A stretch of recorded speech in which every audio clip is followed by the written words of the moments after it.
on to our fireside chat with my new friend and fun guest here, Chuck Liddell. Well, thank you for having me. Well, this is number 250, and we're going to talk about Chuck's life and just the journey he's been on. Day before my birthday, too. Day before, birthday present, 51 years old. Yeah. Big 5'1". Yeah. But you're looking sharp. You're staying in the gym. I'm staying working out. Yeah, trying to get back in shape, pretty much. I took some time, and I had a couple surgeries to. All wear and tear. Right. Knees or shoulders or what? My knee and I got stem cells for my shoulder. That worked out really well, actually. That's wear and tear, but I also had my neck. I had a neck issue with my, it was like worn out, so it was sliding and tapping my spine. So that didn't help much. Your balance and coordination was a little off. So. But we got that fixed and everything's going well. The new improved model. Yeah, new and improved. Ready to go. Ready to go again. And for those who don't know Chuck Liddell, we got a clip here from back in UFC 79, Chuck Liddell and how do you say his name? Well, Vanderlei Silva is what I was. Wanderlei. Some people call him Wanderlei now, but I don't know. I go with Vanderlei Silva. Yeah, but you guys were swapping some sweat and getting with it there. How'd that fight go? There's a lot of build up to that. Oh, it was a great fight. I mean, I wish we could have had the 2 more rounds. Like if it was today, because it would have been. I think they would have made it a 5-rounder, and I think the fans would have loved it. I think both of us would have loved to have those extra rounds to try to knock each other out. But it was a good fight, and it was a long time coming. It would have been. I think it would have been better when we were fighting for a title. Back when there was talk about when he was Pride champion and I was UFC champion of having us fight each other, and it didn't happen. But it would have been nice to get that together. Yeah. So we're going to get to some of these fights and different things, but we're going to back up and just want people to know this is the version that they know. This is the version that before you and I got to know each other, that, hey, I knew the tough UFC guy with the mohawk. That's all I knew about Chuck Liddell. But the journey, I mean, to get to that place, we want to back up and look at that a little bit. And where'd you grow up, Chuck? I grew up in Santa Barbara. Born and raised in Santa Barbara. Lived with my grandparents. I grew up. We lived with my grandparents when I was 8, and lived there for the rest of my high school career, I guess, or school career. Yeah. Now, you told me a great story about going to school and bullies that picking on you. When I was really young, I mean, I was going to school. We lived in I went to Franklin Elementary School, I guess, and I was getting picked on. I was getting beat up a bunch, and kids are actually taking my lunch money, which is kind of funny. I mean, that's that old taking your lunch money story. But it was a real thing. It was a real thing. I wouldn't give it to them. I look back and I go, man, I wouldn't give it to them. I made them take it every time, but I wouldn't fight back. And the principal actually back, nice principals back then were glad they were a little more lenient with defending yourself back then. But he actually came up and asked me, well, why aren't you fighting back? And I said, my mom said I can't. I'm not allowed to. And so they brought my mom in, and he brought my mom in and actually talked to my mom, and explained, I know I like the nonviolent thing. I like what you're doing, but you need to let this kid defend himself. I can't watch him every second of the day. Like he's getting picked on, and you gotta let him defend himself. Yeah. And so my mom said, okay, you can't start a fight, but you can finish it. Mm-hmm. And took me to my grandfather and had me start training. Started teaching me how to box a little bit, little street fighting stuff. He grew up he was from Brooklyn and kind of grew up a little tough. So some of the stuff that he taught me was kind of funny, but he was teaching me since I was a kid how to fight, and I just started defending myself, and I did pretty well at that. So got really into it. But, and one thing led to another, and you get to.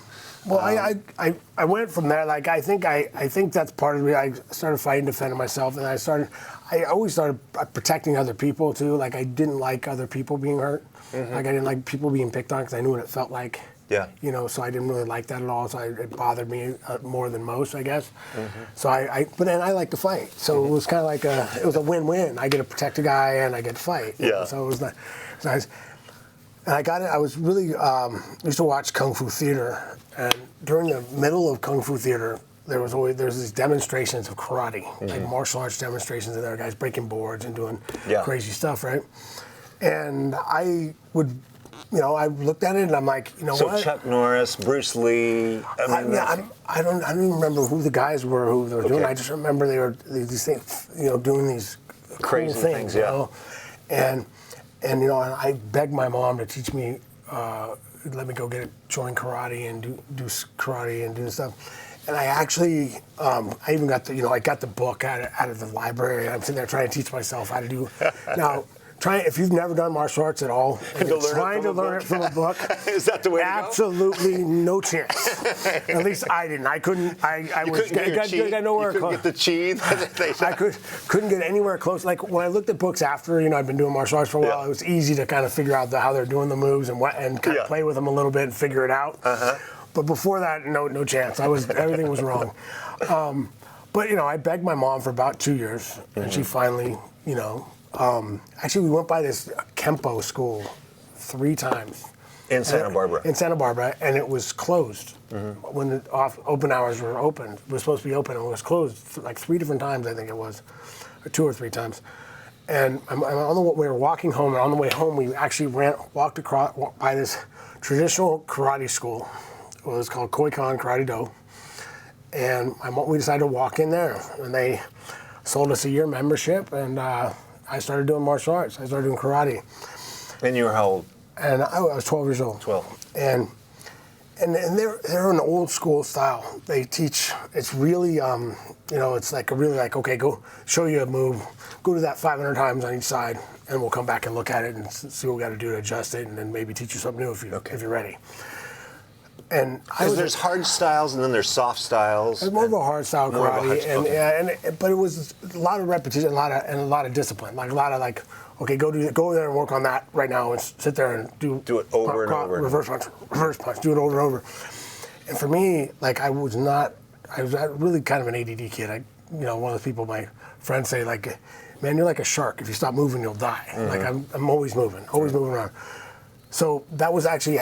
It really taught me how to focus. You know, it helped me get used to because I wanted it so bad. I wanted to learn.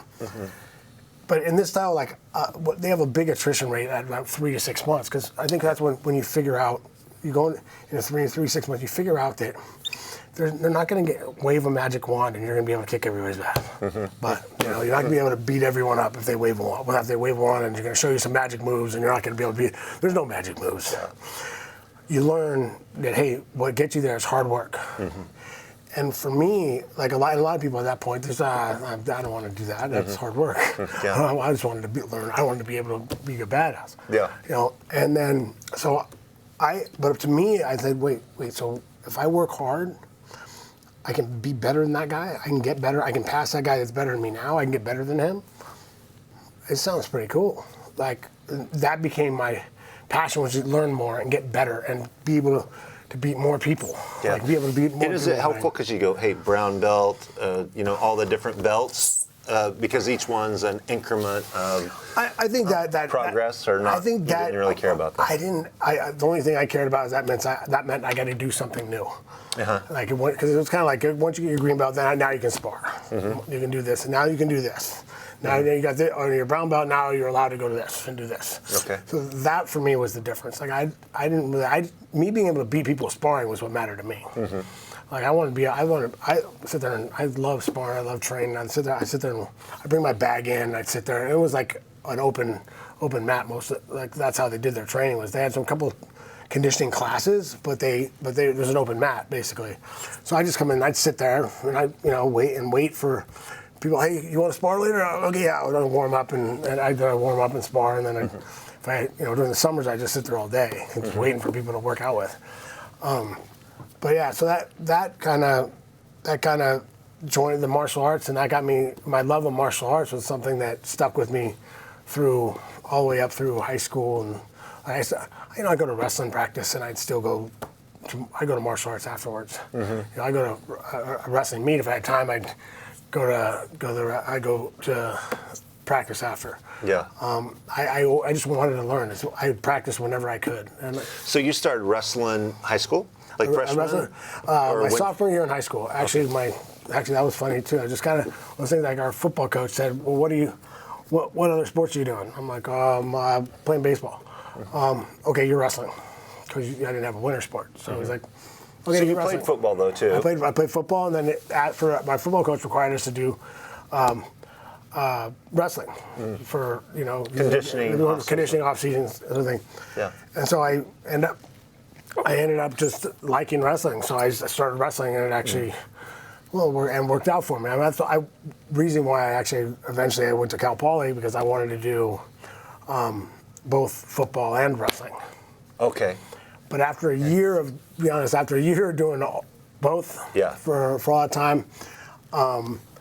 What were you playing in football? What position did you play in? Middle line. Well, in high school, I played center and outside linebacker. Okay. I played middle linebacker in college. Okay. Did you go to school on a scholarship, or you just walked on? They knew I was coming. I was on I had to do a part between for wrestling, and the wrestling got me in there. Okay. So it was more of a scholarship for wrestling. Yeah, it was more for wrestling. They got me in, and the football, I came on, and I was just playing because I wanted to do both. And then I went through for a year, went all the way through spring ball. I'm a second string coming out of spring ball, but I got a motorcycle accident during the summer, and then just made the decision, like, I really wasn't. So I wasn't able to come back early enough in the summer. And I kind of made a decision, do I want to stay in football, or do I want to go to wrestling? Because it was kind of one or the other I was going to stick with, because I was kind of going to cut weight for wrestling, put weight on for football, and that really wasn't going to work very well. Yeah. And so I stuck with wrestling, which turned out to be a good choice. Yeah. Yeah, pretty good choice. Yeah, good choice. So you're a freshman in college wrestling. What weight are you wrestling when you're a freshman? I wrestled 177s, and then I went down to 67s for a short stint. You dropped 10. Yeah. But it was I wrestled, I think, 2 or 3 matches, and my coach said, "Put the weight back on. Yeah. You're killing yourself, and you're not going to do it." Yeah. I don't think it was. I think I could have done it. I could have stayed there, but I only had to make that season. I only had to make weight a couple more times, but coach decided for me that I wasn't going to do it. So yeah, I guess it was. I had no choice. So. You could eat some more. Yeah. My brother was a wrestler, so I mean, he was always sucking weight, and then he played football, and he'd put it back on, and just back and forth all the time. Yeah. I ended up at 90s. I think my senior year, 190s. Yeah. What year wrestling? Yeah, so, but you were wrestling and continuing doing. So is the dojo close to Cal Poly? I mean, how could you keep that going with your karate? I just kept doing different kinds of things. I did join that Jiu Jitsu club. I did the Korean martial arts club. And I went to that one because there was a hardstyle karate club up there, but a Shorin-ryu one, but you basically had to just start over. So I was a black belt, and they wanted me to start over. I had to start over which is fine. Which actually the Korean martial arts club, they said you have to start over with your forms and your technique stuff, but if you want to do the sparring with the black belts and the higher belts, you could spar still. They were going to they were going to give me an exemption to spar. So I'm like, because you had a black belt. Yeah, so I'm perfect. I don't mind doing that. I don't mind learning something new, and as long as I got to still play. What was the different subtleties between the Korean karate and punching styles, or? Well, there's a lot of differences. But there's people come at you different ways, different movement. But I'd always done, actually one of the things I did when I was growing up was against the rules back then. But on Fridays was kata day at our gym, and I'd come in for the shortest amount of time and do kata, and then I'd drive down to this kung fu school that had open sparring. Okay. They had boxers come in there, guys from taekwondo, guys from all sorts of different karate styles. our martial arts styles, and I was able to come in there and spar with a lot of different people. And when you start seeing different looks, different people coming at you different ways, they're not all coming at you with the same style. It's not always. Yeah. It makes you more versatile. It makes you, and it makes you adapt a little more, and makes you think a little more, and it makes you work. And so I enjoy doing that. I do that every week. So.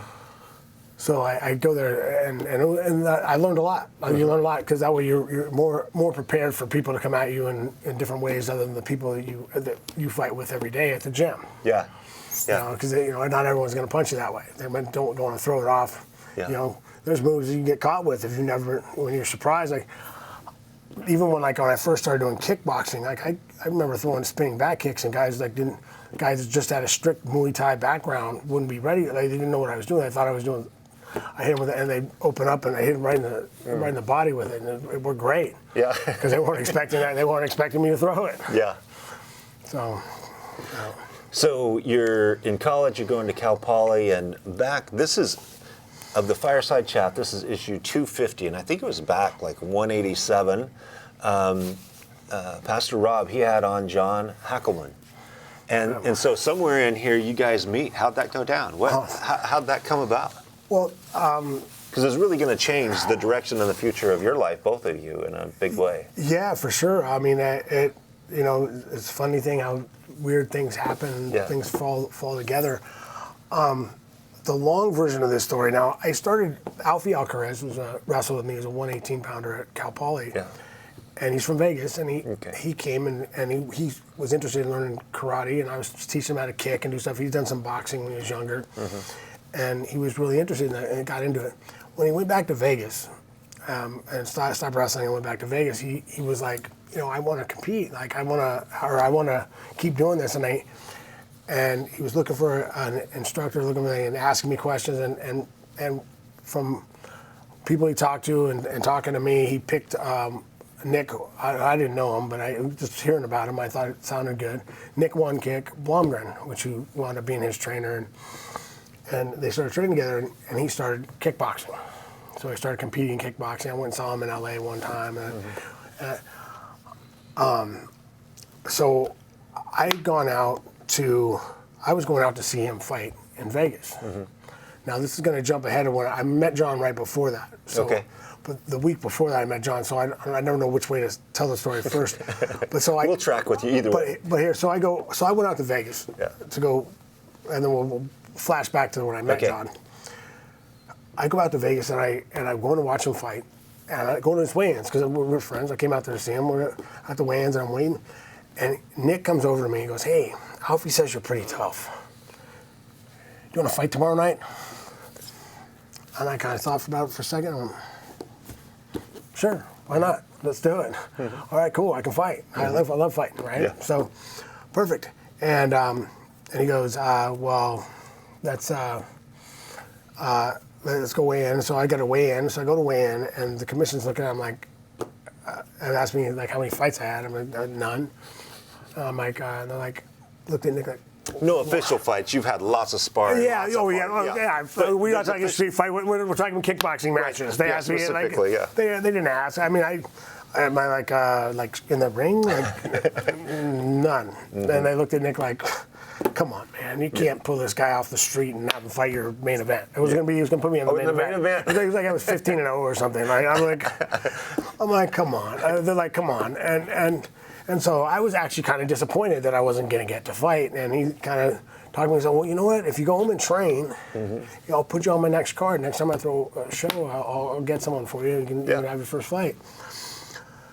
Now, flashback a week before that, there'd been a Koi-Kon school opened up in San Luis Obispo, where I was going to school. Mm-hmm. And I went in every once in a while, but I was training with other people and doing other things. I wasn't really training with them much, but they had some guy coming in to spar with some black belt from the prison that works up at the prison to come in to spar. And I'm like, and they called me up, "Hey, can you come and spar with this guy?" Because they wanted someone that could beat him, right? Mm-hmm. So they need someone, and so they called me. Mm-hmm. So I come in and we're sparring. And now we did like it was more karate type. Like in my style we do a lot of full contact stuff. We were doing more point stuff. Like it was more like a kind of hard fighting with no real headshots, with like point shots, like scoring a point, but not really. And then we did some wall training where you get back against the wall and the guy fights. And, you know, I think I took him down a couple of times doing certain things, but other than that, you know, it was, you know, I thought he beat me up pretty good. Or he beat me, not beat me up. Not beat me up, this is John Hackleman. Yeah. So it turned out it was John Hackleman. So he outpointed me, I felt. Like, you know, and afterwards, you know, we're in the office and they're going like, hey, man, you really kicked that guy's butt. You know, like, you really kicked that guy's. I'm like, what fight were you watching? Like, I mean, it was outpointing me right and left. I don't know what you're talking about, but okay, whatever. Yeah. But I went in the back and I talked to him, and he's like, yeah, you know, if you want to train anytime, he handed me a card. So now we go back. I'm driving home from Vegas, because I drove out to Vegas to see Alfie's fight. I'm driving back, and I'm thinking about, oh, I'm gotta go train, and you know, I'll come back and fight. Yeah, it's gonna be cool. Get on the card. And I'm like, wait, and I'm like, oh yeah, I got that guy's card, and it said world champion kickboxer on it. I'm all perfect. So I'll go train with this guy. I'll call him up. And he's like, I'm like, because he said, come train with him. So I called him up. He said, yeah, come on up. So I came up, and I came there, and I went to his house, and you go in there, and we drove up this long driveway, and then I get to his house, and you walk up these big steps, and then you get up, and this 800 square foot like room that he had a couple of bags hanging and some gloves and stuff there. And we went in, and he had his buddy Jesus Sanchez with him. Was just came to watch, I guess, or train with us. I don't know which he really came for, but he came to see it. But so we went and got gloves, and he said, "Oh, let's just spar just hands." Now, I've never sparred just hands in my life. Like I'd always done karate and always did, so you could kick and punch, but no big deal. I didn't really think much of it. It's, okay, let's just box. So now, for those of you who don't know John, I think had 20 pro boxing matches. I don't know. I think 40 some odd kickboxing matches, pro kickboxing matches. I think 200 or so amateur fights. I don't know. He's something crazy. He was on the All Army boxing team. Like he's done a lot of fights. He's had a lot of training. And how much older is he than you? Like 10 years? I don't know. 20 or something 20? like that. No. Yeah, I think he's like 80. John, he's 80 years old. Yeah, he's grandpa, we call him. Yeah, no, okay. He's like 8 years older than me. Okay, 8 years older, yeah. But, I think what, I was like 28, 27 at the time? Something. No, I was 22. He's still not. He's like 30 maybe. Yeah, something like that, yeah. I think he fought one time after that. After me meeting him. But anyway, I digress. And then, so we're going to go. You put the gloves on, it's just going to be boxing. Yeah, we're just going to be boxing. So we're going to start boxing. So we start boxing, and he's beating the living piss out of me. Like he's just beating me up.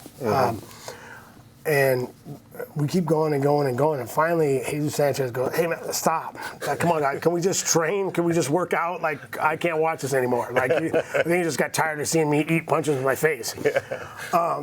So and he unofficially it was headgear on, and unofficially it was 19 straight minutes of sparring. So but and then afterwards we finished. We worked out, and then we went down house, and it started raining. I'd ridden up there on my motorcycle, and he goes, "You come back tomorrow?" I said, "Yeah, sure.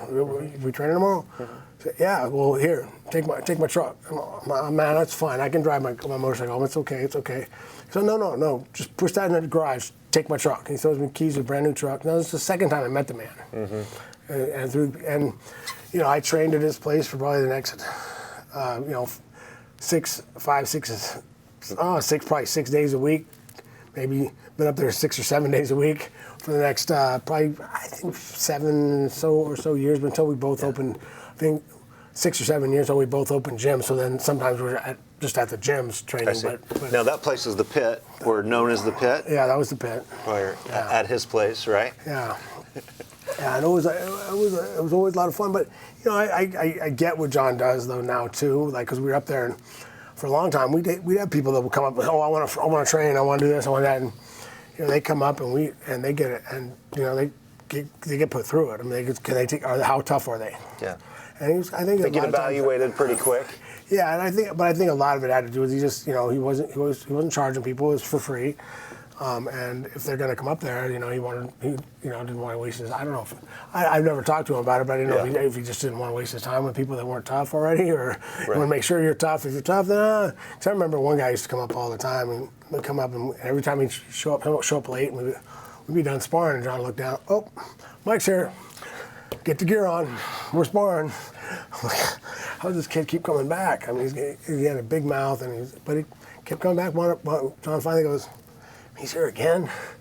Man, we might have to start training this guy. So he actually wound up fighting for us for a long time. He was a good kid. Yeah. But, so if this is the rhythm, you're just kickboxing then? When you start training, that first 6 or 7 years, you're just learning how to kickbox. I was just kickboxing, yeah. And you're taking professional matches. I'm taking matches, yeah. I was fighting wherever, doing anywhere they had fights, we'd fight. Mm-hmm. Like it was fun, a fun time. How many pro fights did you have kickboxing? Well, I never really had. I had 22 kickboxing matches. Okay, matches. Yeah, so I don't know that they would have been qualified as. I don't know. We could probably cut that because I don't know if they were paid, but I don't know if they were. I don't know if they're officially licensed as pro or not. I don't. Yeah. I don't know if okay. you want to ask that different or something. All right. So, but that's what you're doing for the 6 years or so, 6 or 7 years.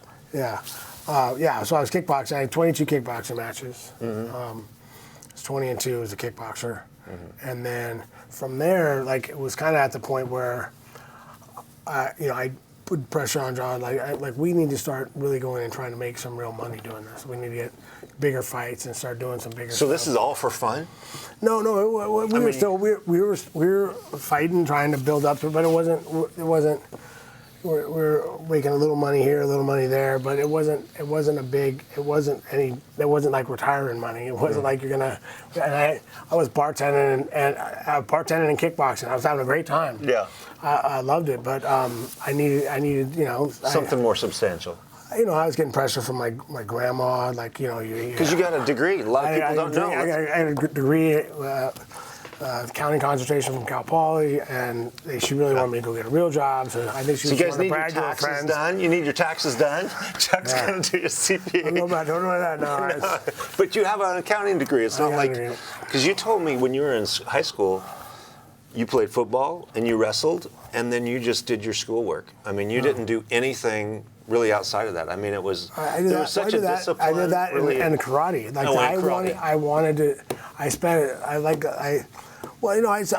would hang out with I had friends I'd hang out with on the weekends. So I didn't drink till I was 21. Mm-hmm. So that helped. That keeps you out of trouble a little bit, I think. Yeah. But we would go out and got a lot of fights growing up. A lot of stuff going on. But you were sharing a story with me. You're at Cal Poly and you need that 400 math class, and people got to team up, and there's they're concerned because here comes the fighter, right? Now, at that time, did you have the mohawk? When did you start the mohawk? About in '92. So yes, I had the mohawk there. Okay. Yeah. So, and no, I was a 400 level business class, and I'm in there, and you come in and walk around and ask everybody what they're doing and what they're going to do, what they're, I had an internship with this person, I had an internship with this company, I'm doing this, I'm going to go do this, and they're talking about, get to me, I'm like, well, you know what, I'm going to be a fighter, and I'm just finishing up because I started this, so I wanted to finish and get my degree. So that's why I'm here. And they're like, and everyone, for the first project, everyone's like, I don't know if I want that guy. He's not on my team. No, I don't want him.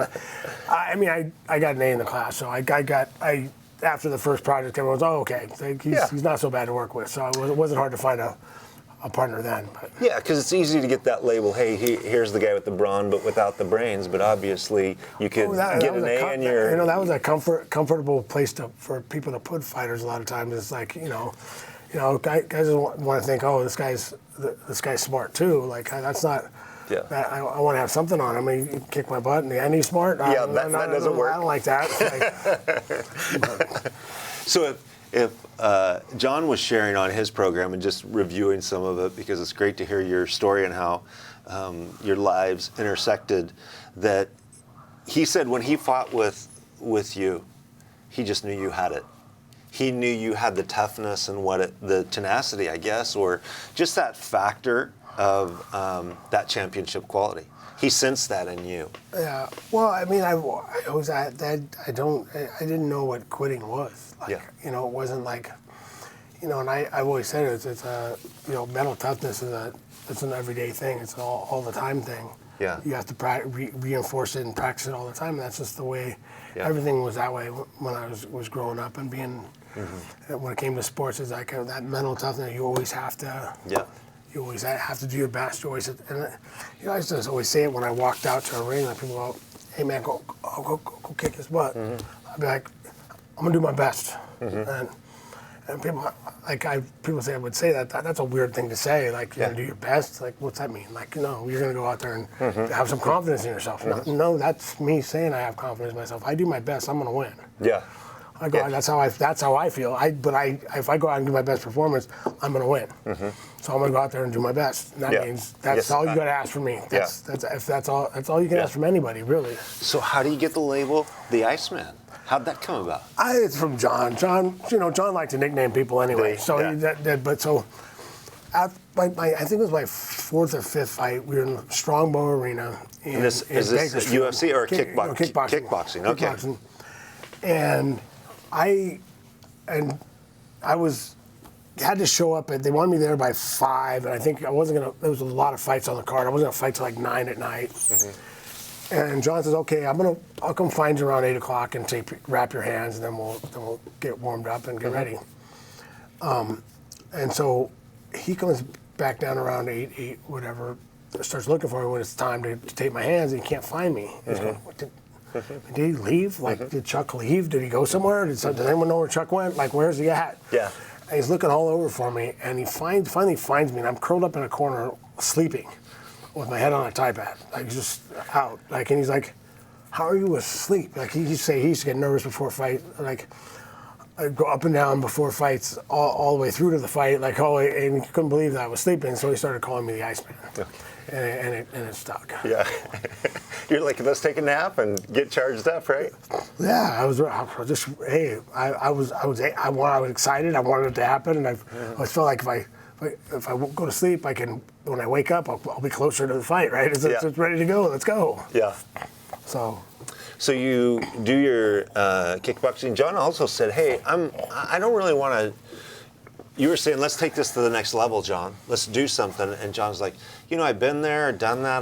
We're having fun. Let's just keep sparring." But what was the break? How'd you guys get the break and make that step to where you were now really going to be a contender in the UFC? Well, what really happened was, again, it was kind of weird.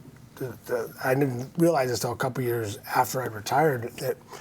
And telling stories, people asking how he got there. I'm like, you know what? Nick called me up. Nick One Kick, Alfie, and Alfie's trainer, right? Calls me up and goes, "Chuck, Alfie says you know how to wrestle." The other time it was that you know how to fight, but this time it was you know how to wrestle. Do you want to do a mixed fight? Yeah. Or he said, "You're a pretty good wrestler. You want to do a mixed fight?" And I'm like, "Sure, why not?" And he was having a fight at the Orleans hotel, and it was like a. Is that Vegas? Or in Vegas. It's in Vegas. Yeah. Okay. He was having a fight at the Orleans, and it was before MMA was legal. So, but it was a pancreas rule, like open hand slaps, and he got it somewhat approved. From what do you call those rules? Pancreas, like kind of like the old school pancreas, where you could palm strike it. But by the time, and then when you're on the ground, you can palm strike. But by the time we got to the fight, that's what he told me it was going to be. By the time we got to the fight, it got to, okay, you can do open hand slaps with this part of your hand, and then when you hit the ground, it's just wrestling, no striking. I'm like, okay, I'm already here. We train. Let's just do it. Let's go. And I went out, and guy was, I think, supposed to be a jiu-jitsu guy, but I wound up kicking him in the head. Like, he never took me down, just kicked him in the head, knocked him out. And a guy on the side goes, hey, you want to fight in the UFC? And I'm like, yeah, sure, yeah.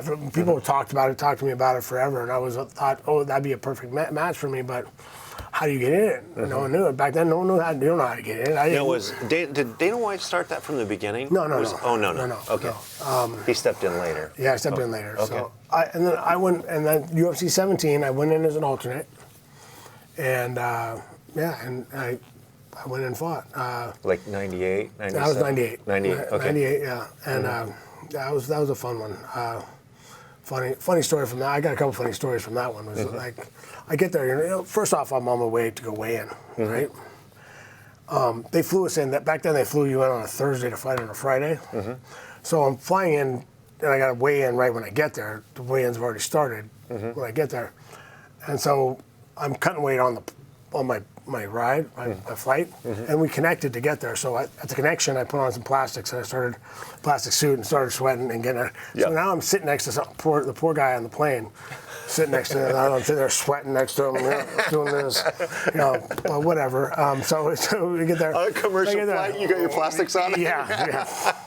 So then we went and I went and weighed in. I'm going to weigh in, and I get to show up, and we're thinking, I made the big time, right? I'm at the UFC, it's big.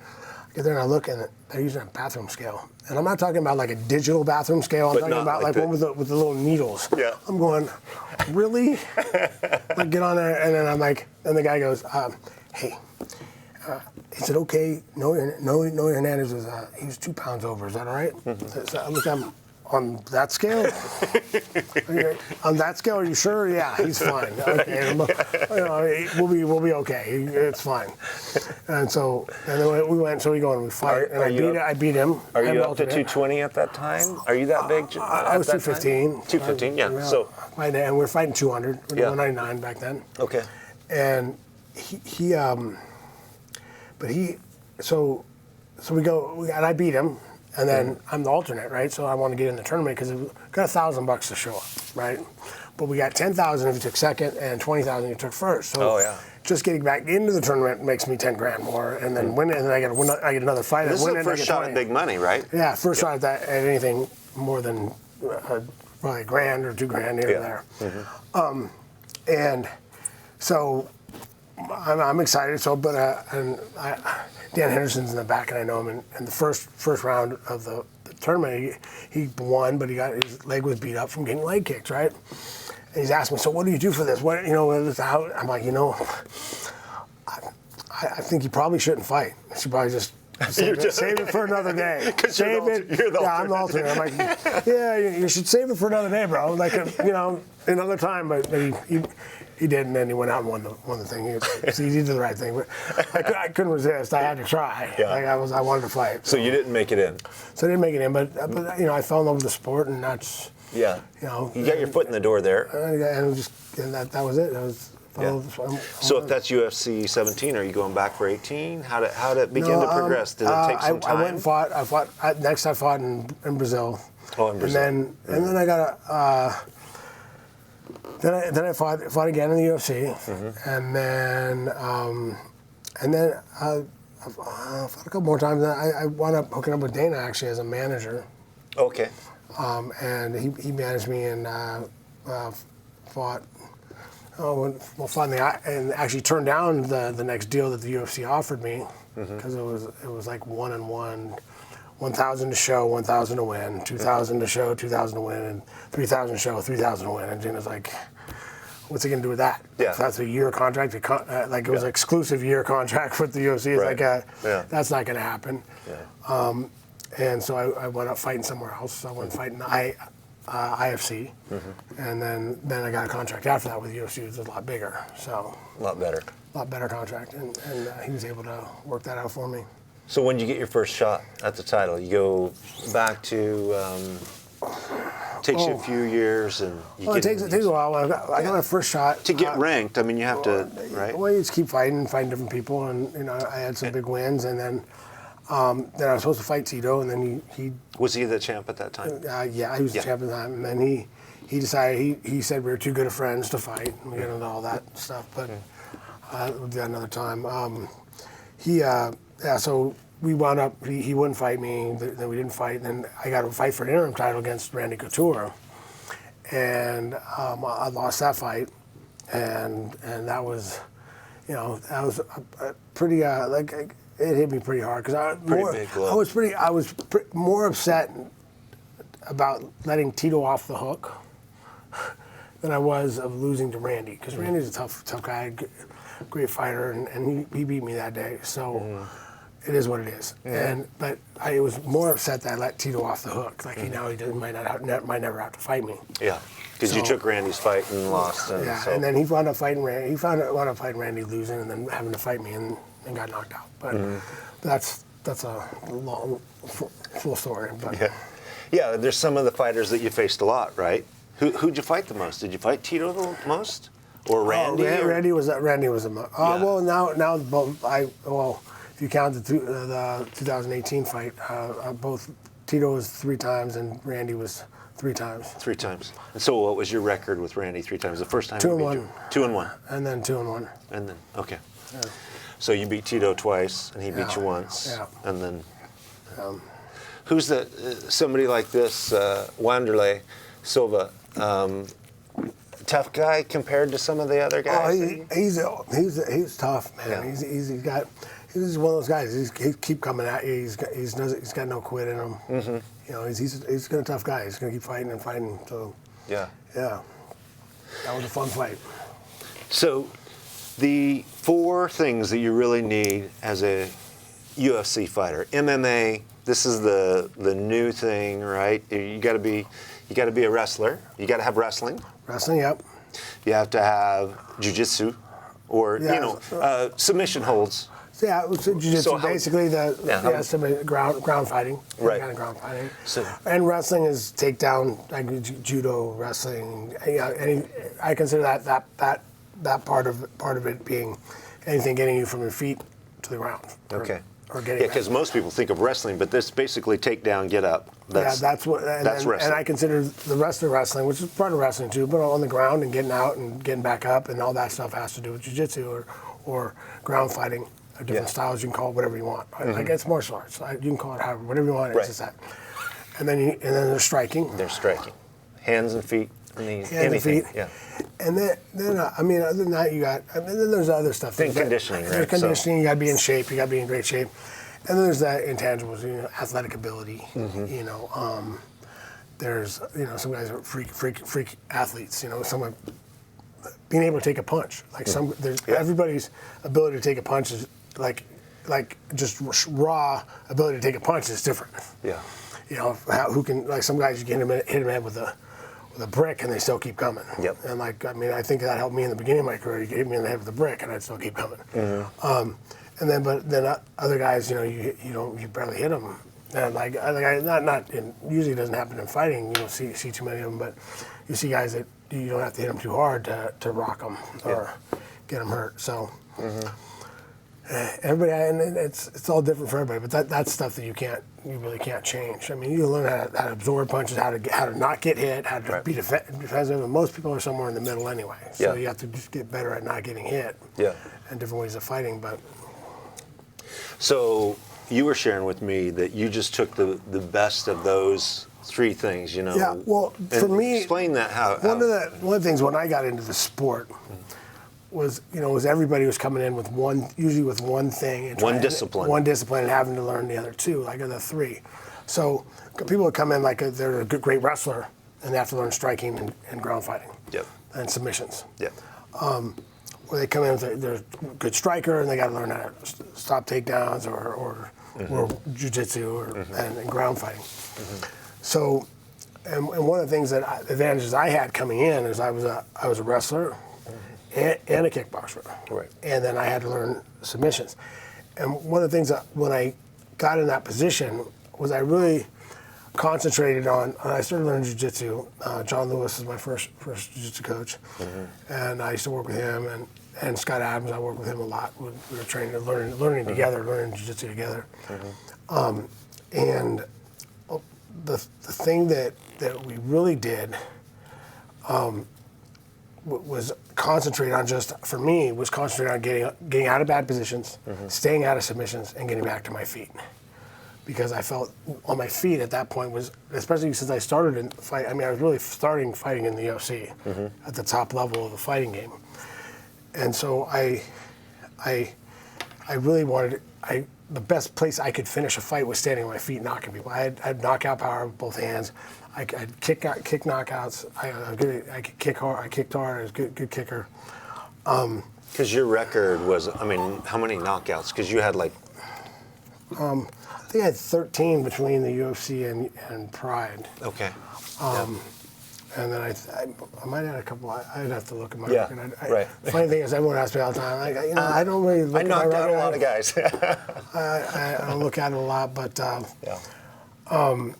yeah. But so I just really concentrated on learning how to get out and how to stand back and get to my feet and concentrate on that, like 30%, 30% of jiu-jitsu, and I didn't spend a lot of time on submissions or not. I wanted to learn them. I didn't think I had time to get slick enough at them to catch good people. Yeah.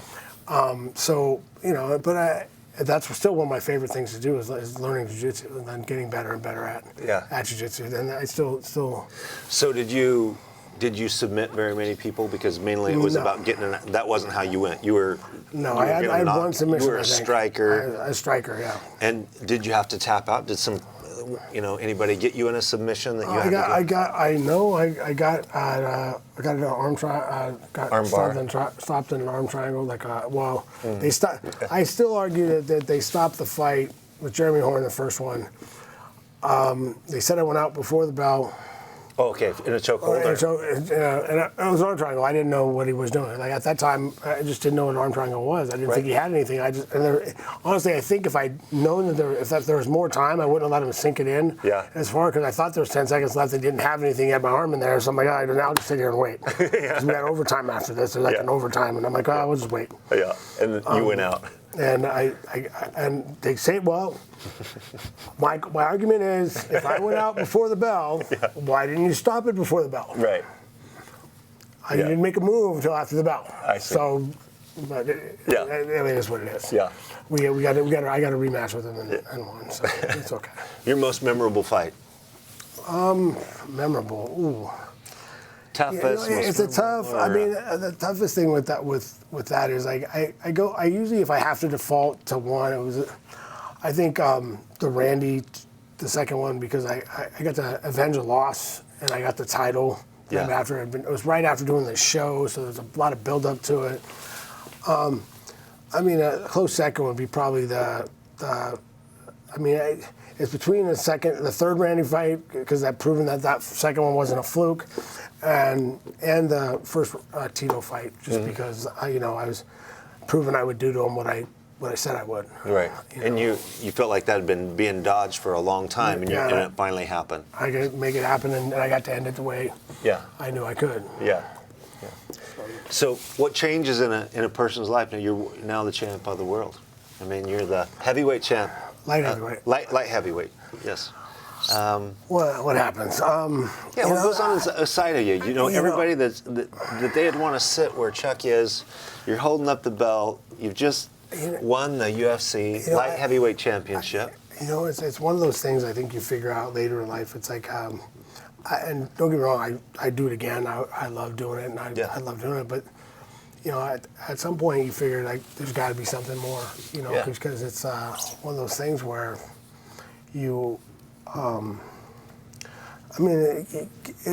It's enough for a little. I don't know how long does it last. Right? People always ask me how long does that excitement last that you won that? Like a week, 2 weeks, a month, a day. Yeah. How many? Because right away you're looking for your next challenge, right? That's how you're built. Like I think being a fighter and being an athlete, I think you're always kind of looking to the next challenge. I mean, okay, I proved I can do that. I think maybe I can do this.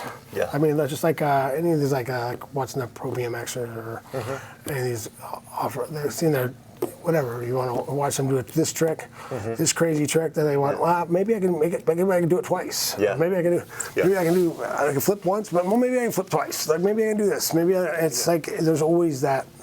What's next? What's next? And eventually, I don't know. I guess you run out of. Yeah. What's next? So, we're fast forward. You've retired. You're 50 years old. You're the former light heavyweight champion of the world.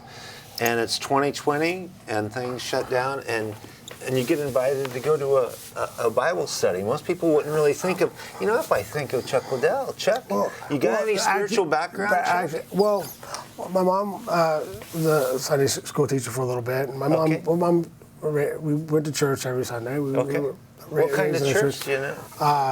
Episcopalian. Episcopalian? Yeah, Okay. So you went to church? We went to church regularly. But always had a faith in God, generally? Always in general, yeah. I always believed, I believed in God. I mean, I never really delved into it very much. I never really got into it a lot. And I don't know where to start with all this, but, I just, it was one of those things like I really hadn't. I don't know how to start this. So that I didn't actually get invited to that Bible study. Okay, you straighten it out. My wife got invited to a friend's house for a Bible study. Okay. And she really didn't. They were getting ready to leave, and I was actually cooking vegan lasagna for her. I was putting it together, preparing it and getting ready to put it in the oven. And she's going, I'm going to go up and go to this Bible study Joy invited me to. And I'm like, well, I'll come. I'll come when I'm done. Can I come up when I'm done? She's like, oh, you don't have to come. You don't have to. You don't have to do that. And so I'm like, I'll come. I'll be up there. I'll just come up and say hi. So I put in my lasagna. I let them go up, and I came up. I put in my lasagna. I came up, and I'm sitting down in a big room, and everyone's, they're doing with Rodney, and I don't know if you know the people, but they're all doing their Bible study thing. And they came to ask me something, and my wife jumped. Oh no, he's not a believer. He's just here to. I'm like, I looked at her like, what? What do you mean? Huh? And I was confused, and I kind of didn't want to argue in front of everybody. So I'm like, okay, let's kind of let it go. And Joey was talking about it afterwards, and hey, and I'm like, look, I'm trying to explain, I've been a believer my whole life. I grew up that way. I don't know what you're trying. And so you'll take Jesus into your life, and right now, she got all excited, and I'm like, yeah. I'm trying to say I have. I always have. I don't know why. I'm not sure what's going on, but yeah, sure. I'm okay. Yes, I take Jesus into my heart right now, and let's do it. Yeah. And then they, and then I kind of went home and I started talking to him. I'm like, what do you mean? No, you don't believe. You used to give those people a hard time when they come up and talk to you, and you do this. And I'm like, I get because I used to get the people come up and they're trying to. I guess I don't know how to put it, but that born again kind of that. Coming from a bad somewhere place, and they're trying to present God to people. Right.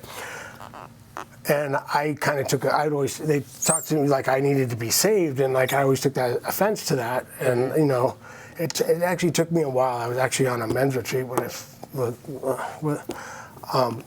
my Bible group. Yeah. When I actually really realized that I was really kind of not a nice person. I was not being a nice person to them.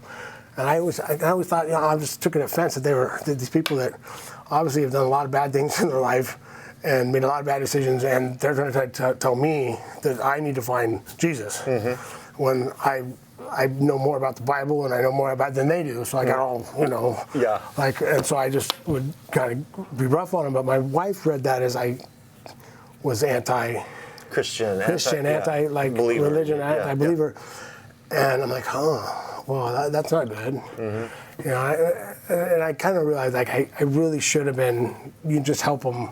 You need to be not so abrasive with this. You want to, talk to people. Come with a little more grace, a little more. Yeah. Kind of share a little more. Share a little bit softer. You don't have to be so rough and for me, just not to be just such a jerk. Yeah. Really is what I really needed not to be, but I really hadn't realized it till all the way till and this was a lot after I started doing stuff. So anyway, I'm talking to my wife. I'm like, and I'm still, and it took me a while, and it's still she still wasn't convinced, and I think it took me quite a while to convince her. And she's really surprised because Rodney asked me if I'd join his. It was a Zoom group at the time. Okay. And they were a Bible. Well, I don't know if you call it a Bible study. They read a book. Yeah, it was a Christian book. Christian book, and then you talk about a chapter. We talk about each chapter each week, and everyone kind of goes through talking about being a disciple and going through, and I kind of realized that I really was kind of doing the check my box. I'm Christian. I'm good. Mm-hmm. I hadn't been to church in a long. I don't know. I've been a couple of times over the last 10 years. You know, I've been here and there. I go. I'm probably the last 20 years. I've been a couple of times. There's just been a few. And so I started doing those groups, and then Joy invited us to Godspeak, and we wound up coming. And I think it was a week before they were going to find everybody for coming the next week, and we said, okay, we'll be here the next week. Yeah. Really? They're going to be like that? Okay, we'll be here. We'll see you next week. So we've been here. We've been here whenever we've been in town since. Sure. So, but a funny thing, I was talking about, even after that, I was talking to my mom. Mm-hmm. I called her up. She's like, what are you doing? You're at church? Really? Your mom's shocked. What? I'm like, I'm obviously not putting off what I want to put off to people, and I really don't. And I don't really, because I'm not. I guess I've never been one for pushing my and I think pushing my beliefs on people, but it's like one of those things where like I think the other thing was just I was just checking, just being too casual about it. I was kind of checking the box, like you said, just checking the box and just being like, I'm good, I'm saved, and I'm good. I don't have to do anything. I don't have to do anything else. As long as I believe, I'm good, right? Yeah. So and I think that's one of the things I really like. The group I go to is one of the best things I do all week. It just kind of helps me. Yeah. And it's been helping me work through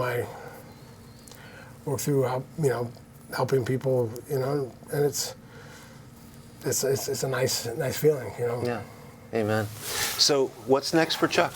What's Chuck seeing in his future? Sounds like you might start a cooking program. You were cooking vegan lasagna, so I can see you totally bringing the Chuck Liddell kitchen to people's living room. What do you think? I don't know about that.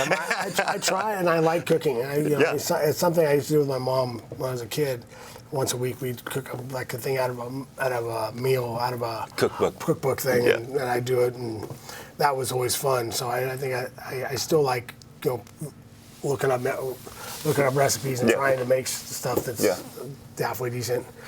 But I think a lot of it. I mean, the funny thing is, right before all of this happened, back in December, I was at a Tony Robbins thing when I was thinking about what I can do and I really wanted to start reaching people that and because so many people tell me how I changed their life, and I don't really understand how I helped them, but if I did, I'm glad I did. If I made their life better in some way, and if I can help people understand how to be nicer to each other, or how to be better versions of themselves, I would love to do that. And so I had already started working on doing more speaking tours and stuff, more of a fan experience speaking tours. So there are a lot of fan stuff, fan stories, and the wild ride and the crazy life that I had, but I definitely will include where I ended up and where my feelings are now, and helping people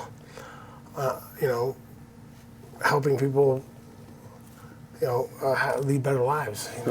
Hopefully. Yeah, the desire to give back and to invest in people, and I'm trying to help people out and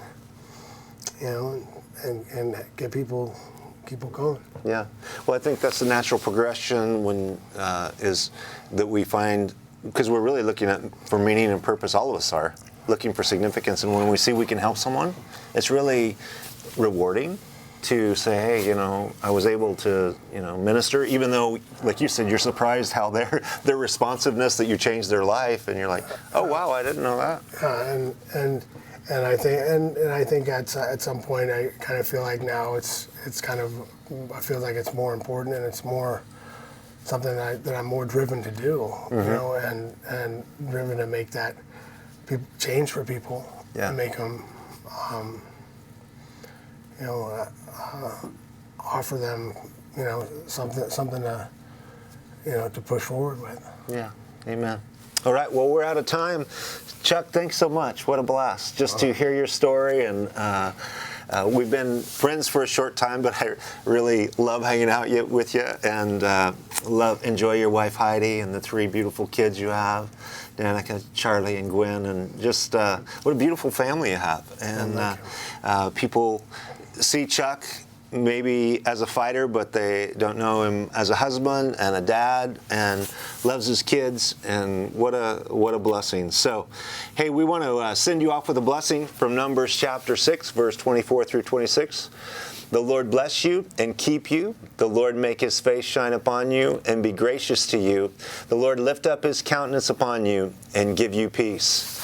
God bless you. We enjoyed episode 250 with Chuck Liddell, hearing his story as he started his childhood in Santa Barbara and ended up here at the round table at the Fireside Chat.